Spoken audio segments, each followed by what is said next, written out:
2019 has already turned to 2020, and as January turns to February, the thoughts of business owners everywhere turn to three very simple questions.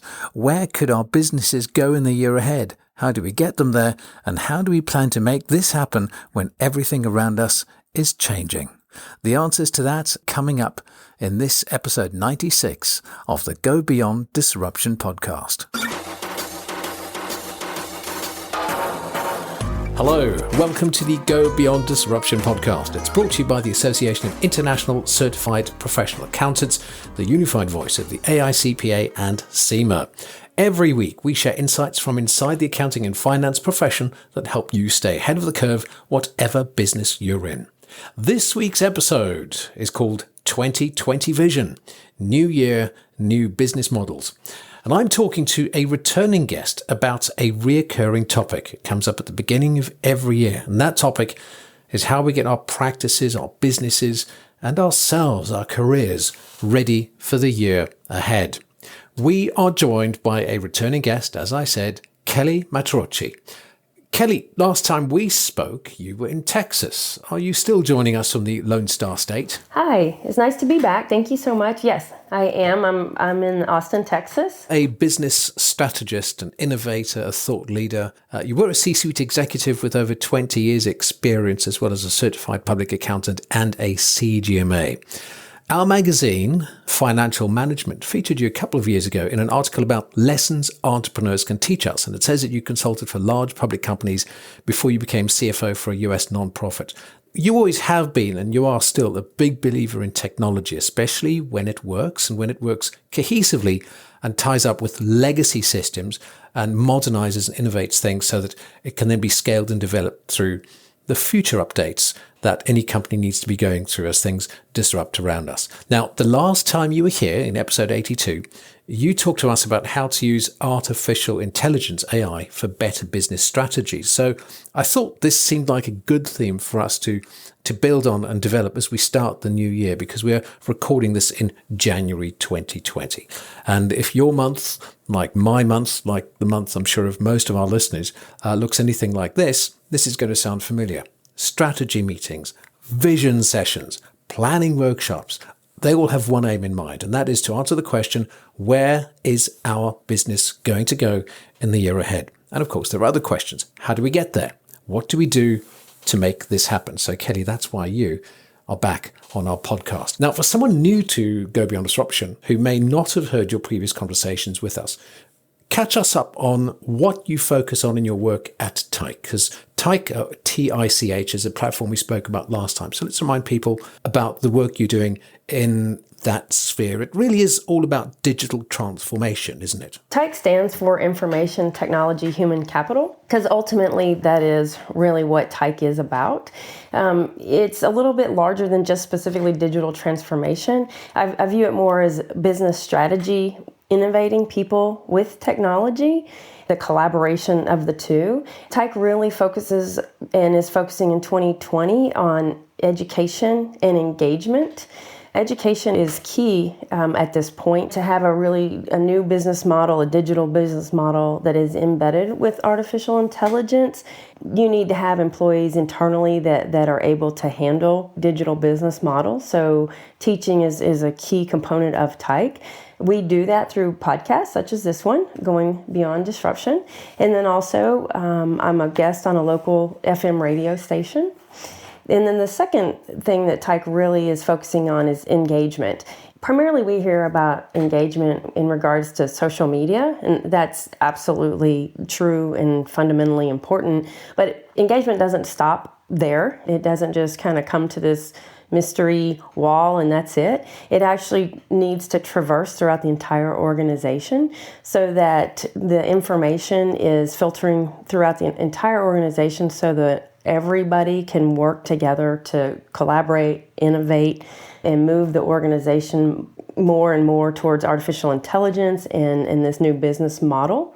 And that's really embedded engagement throughout the organization and collaboration. And what you said about engagement being internal as well as external, I thought that's very important, because people will often say, well, if we're using social, if we're using these tools, it's something which is always external. And you've reminded us that getting personal means getting personal within your own company, within your organization, as well as externally. Now, as we head into 2020, I've already mentioned all the business and the planning and all the modeling work that almost always happens at the start of every new year.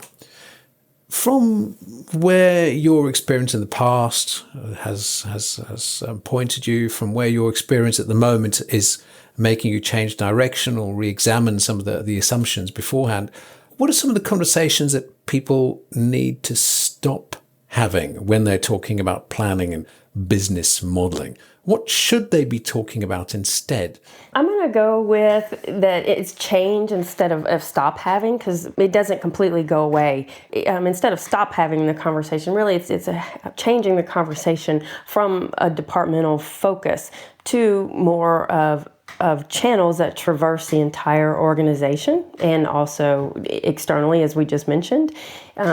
Again, another change is that technology as an implementation instead of, and really what it should be now is a continuous change.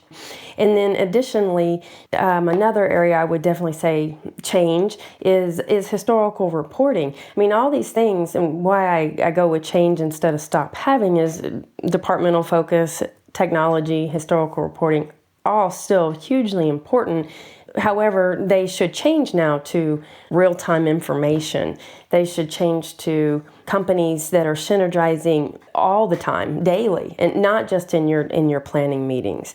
This synergizing then is also opening up the communication channels through what historically was departmental silos, breaking down those walls and viewing the information as a channel that's going throughout the company, not just a task within a department. So again, I really kind of focus this more on a change instead of not talking, and really in growing the conversation more to what should be happening now. Right. But you've got legacy systems, you've got legacy mindsets, you've got legacy business models. How are the new business models different from the traditional models? Well, I think part of this seems a little confusing, as you mentioned, because it looks and feels the same, but it's different. Being a traditional business model, you see silos where tasks are really aligned by a department, long implementations for new technology and new processes. Traditional business models also frequently have inefficient processes, that there are workarounds that exist, and frequently you have to repeat work from one department or one system to another because of disparate databases. It was what it was at the time, and now technology has evolved to allow there to be a change. So now really what you're looking at is a much higher level of collaboration along the channels and also at intersections of the channels. You also really should focus on continuous change being normal. Technology is changing literally every day, so long implementations is not a successful path within a new business model. Also, you really want to make sure that your data, technology, and people are very foundationally sound to get to what I consider like a plug and play mode. And what I mean by that is that your data is easily shared, obviously where appropriate, but it is easily shared and it is easily used, and the information is available for collaboration, that your technology, you're not looking at long implementations, that it is a common occurrence and it is a very frequent change because technology is changing so rapidly, that people are very, very well skilled and they are accustomed to dealing with people outside of their specific tasks or their specific department. And as their skill sets grow because of a comfort level of empowerment and collaboration, they are able to move about as their expertise grows within the organization. How do you make that happen? Because you talked about those elements. You have to think of data, you have to think of technology, you have to think about people almost as this plug and play outlook, this plug and play flexibility. And That for many companies may make perfect sense. But if we need to think about what this looks like in action, the fact that continuous change is normal, that they have to be foundationally sound, built on that kind of three-leg basis of data technology and people. Give us an idea of what that looks like in real life. Sure.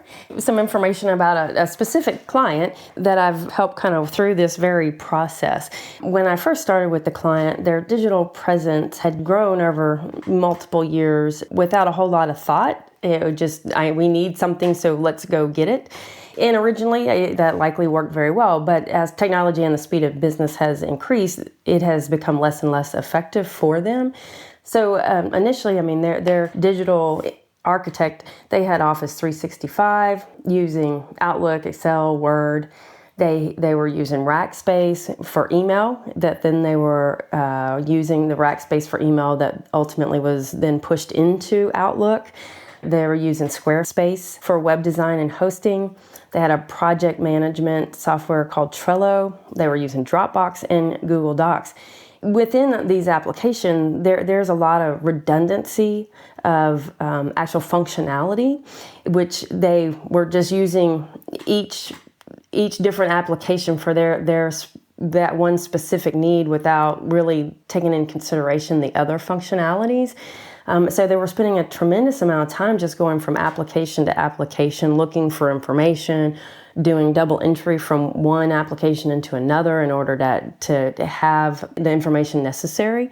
So ultimately, what we ended up doing was just going in and really doing a needs analysis of what they had, where they wanted to be, and where their goals were.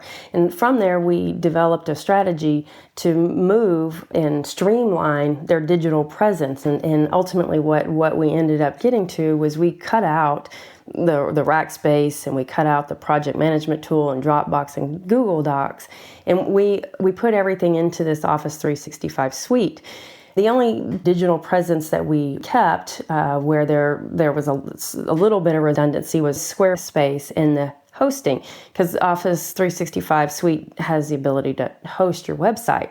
However, they were still using Squarespace for the web design. So in this instance, it worked to keep Squarespace for web design and hosting, but all the other tools we've wiped out, and everything went into Office 365 Suite, allowing them for much succinct, much easier use of tools. So much more succinct and much higher use of tools and collaboration. And additionally, then they cut out quite a bit of money because they weren't spending money on these other applications. A bunch of different tools that have been brought on. And as you said, these tools, these solutions are always changing. And you might have brought something on because it did one thing really well, but now it may do 4 or 5 things really well. And perhaps those new functions, those features now duplicate ones that may have been available with other tools you're using. And essentially, you might find yourself in a situation where you've bought yourself a shirt because you need a collar, but you bought yourself another shirt because you need 2 sleeves. And you bought a shirt of a different color because you need buttons. And then you bought a hoodie because you need a hood. Ultimately, just buy yourself a parka, put them all in one.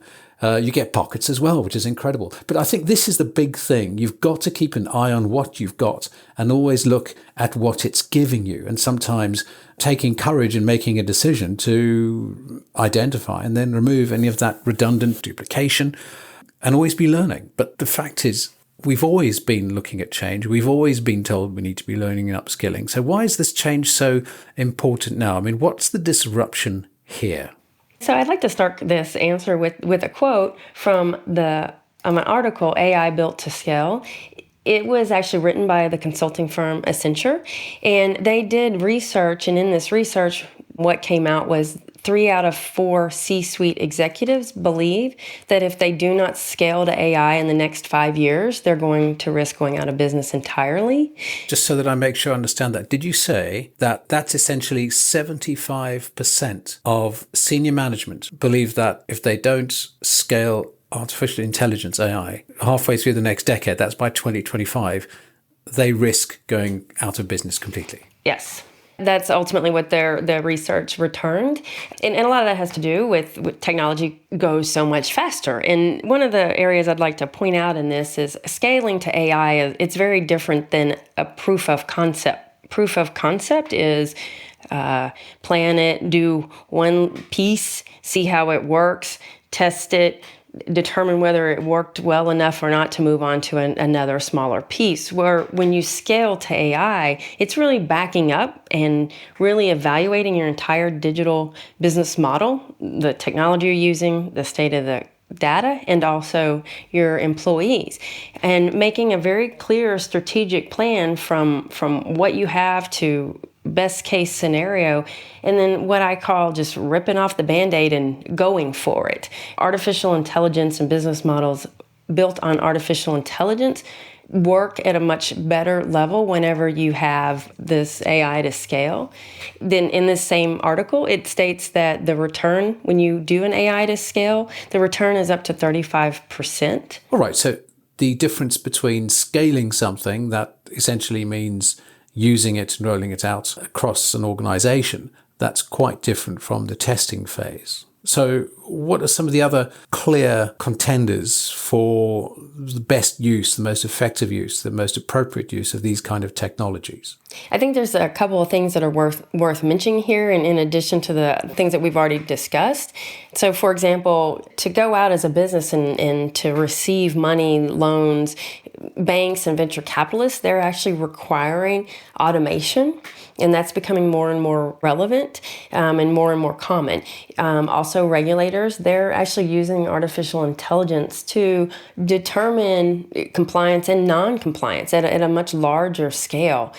And then the last item is just we have reached another industrial revolution, the fourth industrial revolution, and that adds to the importance because at any point that business changes so significantly because of a revolution, then everything is going to change because of it. So who's keeping an eye on it? And I know that if you're talking about banks, you're talking about finance, you talk about regulators, that is something that immediately makes people's ears prick up, because we're recording this conversation during the first month that CCPA, which is the California Consumer Privacy Act, has come into force in the USA, and most states are adopting it or something similar. And here in the UK, we're already well familiar with GDPR, and it's a pretty global reality. People are concerned about data privacy and security. With compliance, with new technologies, with the new year ahead, how do we know how we stand? With all of this as part of the new mix for the new year, what should companies be looking at to benchmark where they are now? Well, for a benchmark for 2020, where companies should be now, and if not, very, very soon, leadership should be on board and engaged. Companies really should be fully digital and comfortable with that. I'm going to ask you what that means, because we hear about going digital a lot. Does that simply mean going paperless, or does it mean a bit more than that? Right now, for the conversation, no paper. The next thing is your strategy and operating model are clearly defined and clear, unambiguous outcomes of your operations.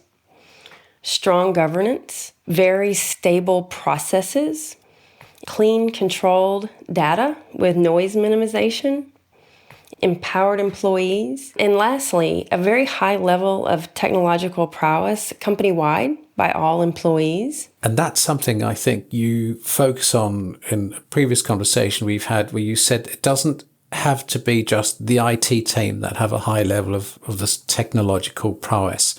People should almost feel that they could do most of the technological jobs, most of the technological work, or even the technological thinking at an effective level without having to be part of the IT department. Is that right? It's company-wide.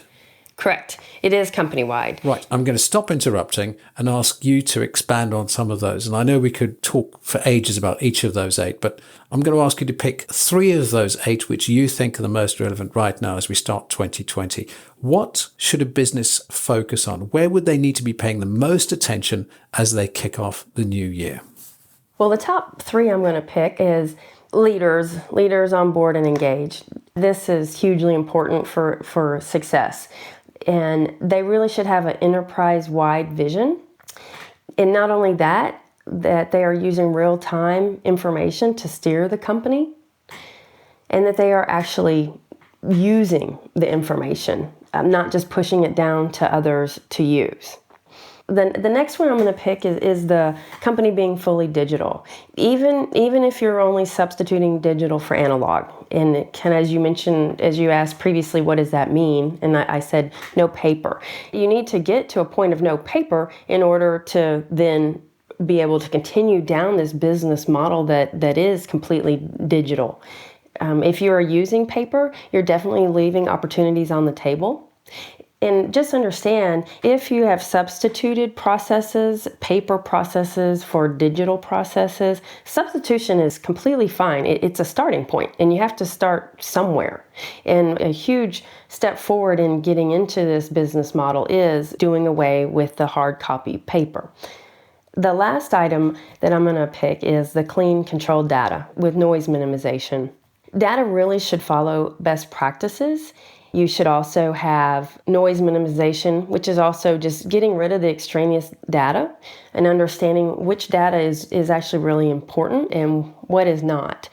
And then additionally, as we've mentioned previously, is the privacy laws. They continue to grow.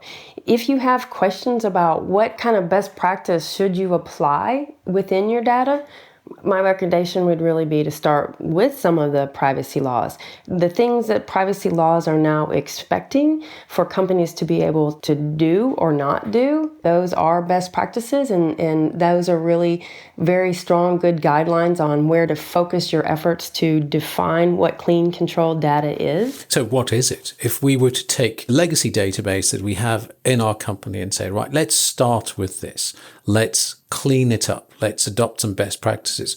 What do you think we should take off that database? I mean, what do you think we need to start clearing out? Would it be personally identifiable information? Would it be out-of-date information? What do you think we need to say goodbye to first? That's a really good question. I would start with out-to-date information. Do you really need the information? Is it really providing you any benefit? Or is it extraneous information that potentially is resulting in inaccurate results and also overload to your employees because there is so much information? So that would really be where my first step would be to determine really what information do you need and what information do you have that you really are not using or using inappropriately or isn't providing the benefit that it should be. And then we need to figure out what we're going to plug it into so that we know that if we're getting reports from all of that data, it's going to help our company move forward rather than just tick a box to say, yes, we have reported on that data, especially when that data doesn't make any difference to where we're going in 2020. We'll be talking about tools and some of those practical services that we could be using as we adopt these new business models for the new year. We're talking to Kelly Mattarocci from the TICH platform. She is joining us for the second time as a guest. Let me just welcome you if you're a new listener. So a quick reminder that this is the Go Beyond Disruption podcast. It's brought to you by the Association of International Certified Professional Accountants. And we bring out new insights every Wednesday. You can get our episodes entirely free wherever you get your podcasts. And of course, if you've joined us for the first time, there are almost 100 previous episodes to go and listen your way through. Artificial intelligence, robotic process automation, human intelligence, that's leadership, that's people. We're also talking about cybersecurity, blockchain, cyber currencies, crypto. You'll find that and plenty more in this era of digital transformation, especially where it pertains to the finance and accounting profession at gobeyonddisruption.com. Talking of disruption, if we find ourselves needing to change things as we change business models for a changing business landscape for 2020, we're talking about just that, new business models for the new year, and we're talking about that with Kelly Mattarocci. Kelly, let's get hands-on. I was talking about the tools we need. What are some of the services, the tools, the applications that would help us power these new business models that you're talking about in a digitally transformed environment? It's a difficult question from a perspective that there is such an endless supply of technology tools. It's going to be a custom design for each company based on its strategy and how that is aligned with its operations. Additionally, the design is going to be highly dependent on the 8 attributes that we just went through. But for the sake of this conversation, we will talk about a couple here. The first one is a content management system, a CMS. A very common CMS is WordPress, which is where people build their websites. A few questions you want to ask yourself about your CMS is, are your engagements inbound or outbound? That is, are customers coming to you? Are you going to your customers? You go to your customers, for example, on social media. They come to you when they're coming to your website. Also, is your CMS integrated with your other applications? Is it integrated with Google Analytics? Is it integrated with LinkedIn Insight tags, Facebook pixels? Also, is your CMS mobile friendly? A couple things to look at to determine if this tool is working is your inbound engagement larger than your outbound engagement? If it is inbound, this is a really good indication that it's working. Also, through your analysis, there's a confirmation that your presumed target market is your actual target market. The last item I'd like to just briefly mention on whether the tool is working is the mobile engagement. Is your mobile engagement high as opposed to desktop engagement? Mobile engagement is a very good indicator that the tool is working well. And making sure that your CMS is mobile friendly is particularly important, not in the old style, having a separate mobile site for mobile phones, because there used to be years ago where you'd have two versions of every website, but now it has to be simply something which works on any device, but most especially mobiles. So that's something that we recognize, WordPress. How do we recognize that that tool is working? Well, a couple of ways that you can determine if your website is working, if your CMS is working properly. One of those is your inbound engagement larger than your outbound engagement? This is a very good indication. When people are coming to you, that's a very good sign it's working.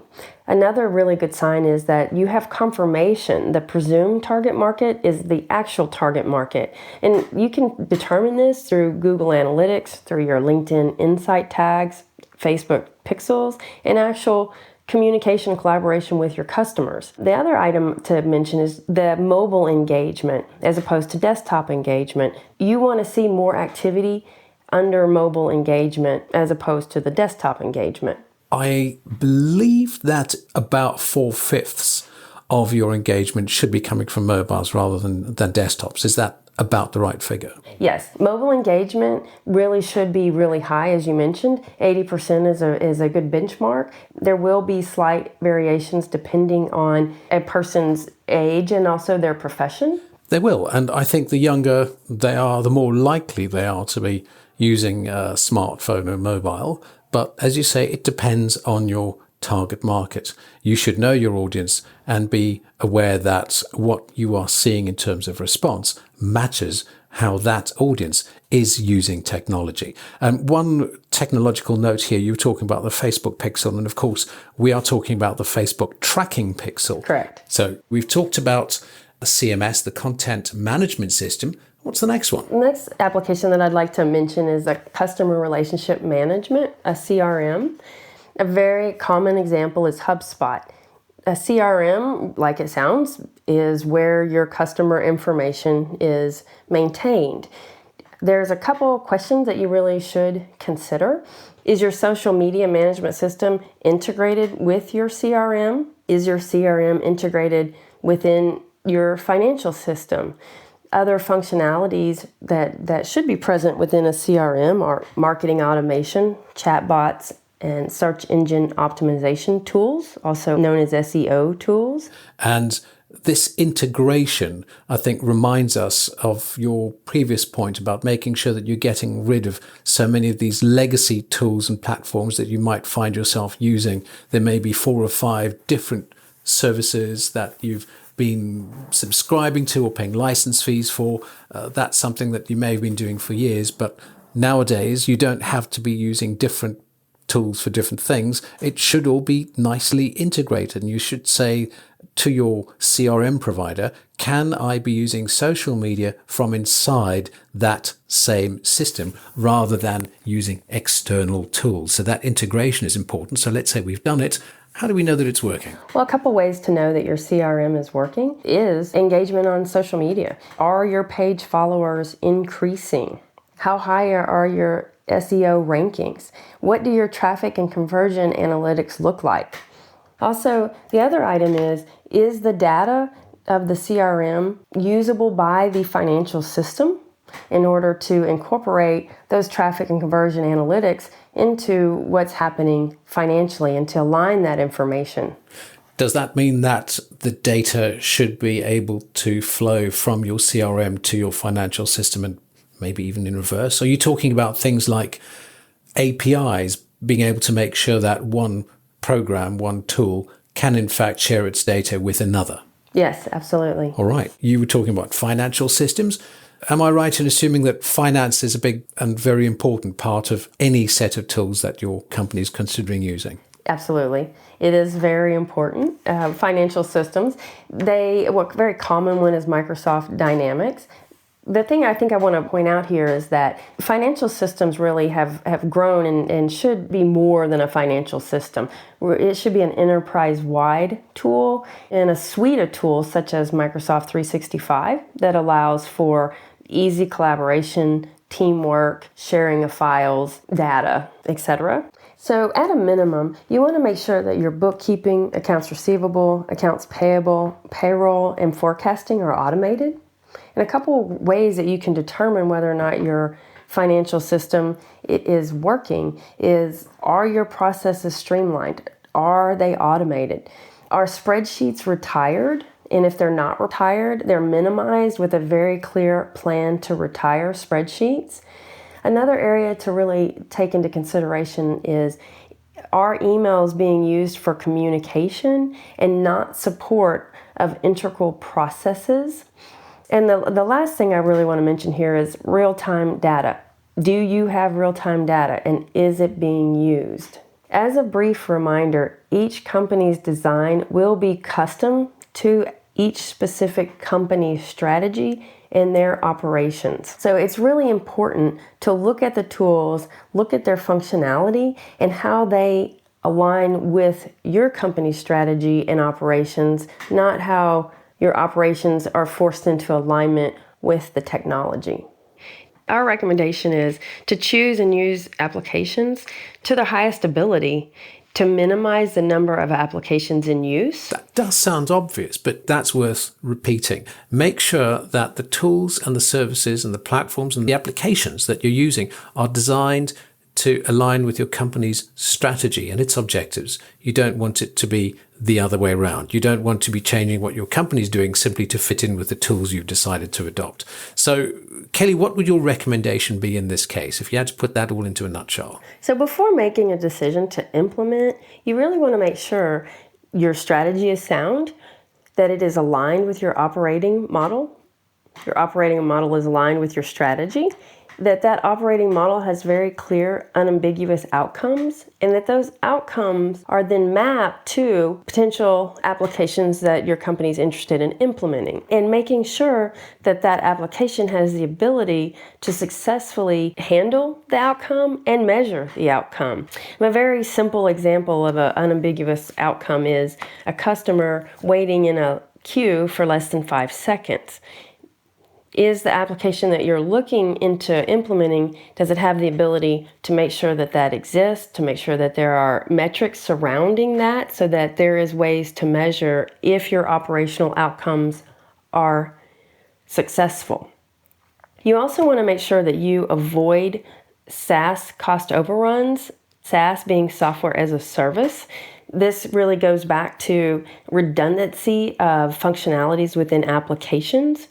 Does that functionality already exist in an application that the company already is using and paying for? An example of redundancy in applications is a Square payment platform.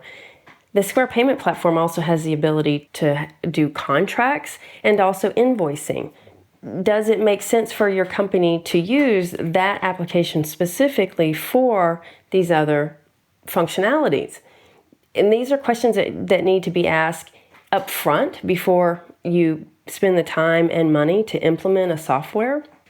So you really also want to make sure that you're creating very high performing business models that are embedded in digital technology. So essentially, step it up to cut down. I think keeping it simple and effective makes perfect sense. It's tempting to stay in the digital business world, but we have to remember it all has impact in the real world too. It's not just digital, it's real. For example, the recent World Economic Forum meeting in Davos just last week, which has put environmental impact and sustainability firmly on the to-do list. And I've recently attended an incredible lecture here at the CCPA and CGMA headquarters in London, which suggested that the accounting and finance profession could actually be prime drivers in this area of sustainability. So, Kelly, I'm going to ask you, where do these environmental factors influence the ways that we may be creating these new style business plans, these models for 2020? Really what you're talking about is the triple bottom line, which focuses on social, environmental, and financial. This is also known as people, planet, and profits. These influences are very important and becoming more and more important. To focus solely on financial ultimately will result in harm to the company. The whole is much greater than the parts, and by focusing on only one of these, you're essentially cutting off or ignoring two other very essential components of the health of an organization. And companies are going to be hurt by this. One reason, by people on social media bringing attention to the fact that you are not focusing on all three of these very important aspects of a company. On a larger scale, Mother Earth has a finite amount of resources. This adds to the importance of taking into consideration people, planet, and profits. By not doing so, again, it will ultimately hurt the company. So let's go back to the issue of compliance, accountability, and transparency. We were talking earlier about GDPR, CCPA, the moves to hold companies legally liable for data misuse or breaches by regulators. I wanted to go back to an article that you were featured in back in mid-2018, and this is from the Financial Management magazine again. You said, global business through technology is a market disruptor. And you said, based on your research, many companies are going to struggle with slow acceptance and transformation, while enforcement entities are flexing their muscles. So bearing that in mind, with your risk management and your financial reporting background, how would these new realities, I'm talking about realities like a global marketplace, much tighter regulation, and these new risks of enforcement we're talking about, how would this influence the ways that we plan our new business models? Well, when you're planning your business models, you really need to understand, as you said, a global marketplace. Your competition is no longer just the business next door. It is truly everyone globally that you, many of them, you are not even aware exist, that you can't see.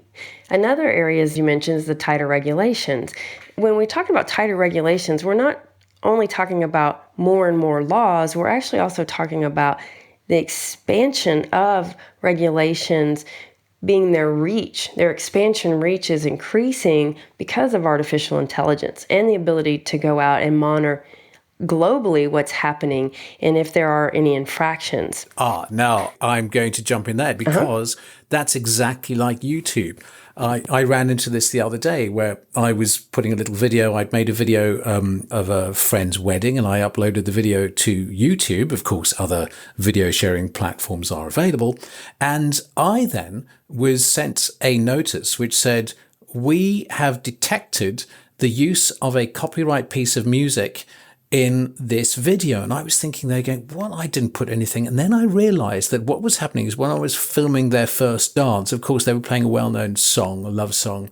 And YouTube, US, picked up my uploading of this video from here in the UK and told me, I'm sorry, you can't put that online. So we're in totally different time zones. We're in different continents. And yet their AI picked up and censored, or should we say regulated, my use of material online. So as you say, that reach, that global reach is becoming much more effective. That had never happened to me before. But this is not just happening on YouTube. It's happening in all sorts of contexts, in all sorts of different ways with all sorts of data, isn't it? Right. We can't afford to just ignore it, can we? Correct. Historically, putting your head in the sand or not paying attention was acceptable, especially if you were not a huge global conglomeration, where now that simply isn't the case, because even the little guy can be picked out of millions of videos, as you mentioned in your example with YouTube. And so a very small infraction can be very quickly picked up.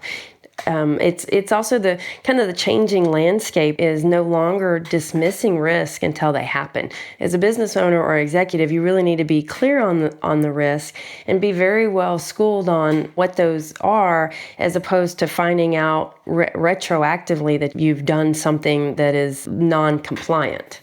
Yes, ignorance may be bliss, but it is no excuse for breaking the law. So that is certainly a risk. And you say new enforcement risks, tighter regulations, and a global nature of competition. Certainly some of the things that we're seeing, the realities operating in 2020, very much more so than they were a couple of years ago. So let's keep our eye firmly on what's around the corner and think of our typical listener. We know that our audience like to keep ahead of the curve, so I'd invite you to help them out. What do you think will be the next disruption that we'll see when it comes to business modeling? The disruption that I see really comes from the speed that things are moving. They're moving faster than ever. Per the World Economic Forum, the first time in history a revolution is happening. It's happening at exponential speed instead of a linear speed. Companies really need to be aware of how much more quickly things are happening today than historically. As I mentioned briefly before, and I just want to reiterate again, it's important that the AI Built to Scale article from Accenture states that 3 out of 4 C-suite executives believe that if you do not scale to AI in 5 years, you're risking of going out of business entirely. I think that's a very clear indication of how quickly things are moving. And then briefly, just imagine if one of your competitors embraces AI and gains real-time information, moving themselves beyond a competitive advantage. A few good examples of companies that have done that are Google, Amazon, and Facebook. And we've all heard of them, but what else is coming up around the corner? New names, new opportunities, and new things to take into account. The world keeps changing. And I wish we could keep going, but we've pretty much reached the end of the time we have. So before we wrap up, what's one thing you'd like every one of our listeners to take away with them from this conversation? What's one thing they can use at their next business planning meeting? The primary thing I want to mention here that's important is voice search. 41% of adults and 55% of teens use voice search daily. It's a tipping point of voice search over type searches. We're very familiar with personal assistants like Siri, Cortana, and Amazon's Lady in the Echo Box. Now is the time to really recognize the importance of professional assistants that provide similar voice search capabilities. One example is Answer Rocket. Answer Rocket is very similar to the personal assistants mentioned, except that it is a professional assistant. It provides immediate answers to your questions. Just imagine no more meetings that have to stop and reconvene because the information is readily available. Answer Rocket has the ability to integrate with your data sources, then allowing just a never-ending answer mechanism to allow you to continue to move forward in business. Answer Rocket, completely new to me. I've learned something already. I mean, we've heard of Siri and Cortana, or yes, the one we don't use the name of in case it switches speakers on all around the world. We don't want to activate your smart speaker at home, but the A word from Amazon. So I've definitely learned something already, and I don't think I'll be the only one. For anyone else who wants to learn something the way I have, or just to get more information about you or your work? So it's very easy to find us online. You can find us at TICHplatform.com. Again, TICH stands for Information Technology Human Capital, backwards. Also, we are on Facebook and LinkedIn. And everyone's always welcome to reach out to me personally at kmattarocci@TICHplatform.com. And that's TICH platform, oneword.com, right? Correct. Mm-hmm. Okay. That is correct. Thank you, Kelly. Nice to have you back. Of course, we'll put all of those links in our show notes. We'll leave the conversation there. But of course, if you're a new listener, you'll know that with any podcast, you can just use your podcast app, or if you're viewing online, you can use your computer web browser. Just click on the I icon and you can see the show notes pop up really easily. That'll work on your smartphone, your tablet, or in your computer's web browser. You'll find everything right there. 2 other websites we'd recommend that will help you stay ahead of the curve as well. AICPAstore.com/GoBeyondDisruption and CGMAstore.com/GoBeyondDisruption. It's a useful mix of free and paid for resources. So have a browse, you'll find courses, webinars, and plenty of other professional development resources. Business plan, modeling, AI, etc. So much of what we talked about will be there at your fingertips. Once again, thank you so much to my guest, Kelly Mattarocci of TICH, and of course, thank you for listening. If you've enjoyed the episode, go tell someone about it, share it on social, and tell us what you thought. We'd love to know. And we'd also be keen to hear what you'd like to hear more of. Email us via the feedback link in our show notes. From the UK office of AICPA and CIMA in London, I'm Kyle Hannon, and we'll be back soon with more conversations that help you and your profession to go beyond disruption. Till next time, goodbye. Thanks for listening to this episode of Beyond Disruption, brought to you by the Association of International Certified Professional Accountants. Learn more about today's topic at AICPA-CIMA.com/disruption.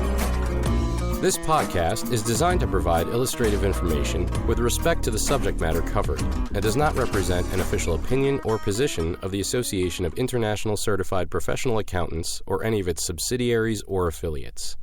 It is provided with the understanding that the association, its affiliates, and subsidiaries are not engaged in rendering legal, accounting, or other professional services.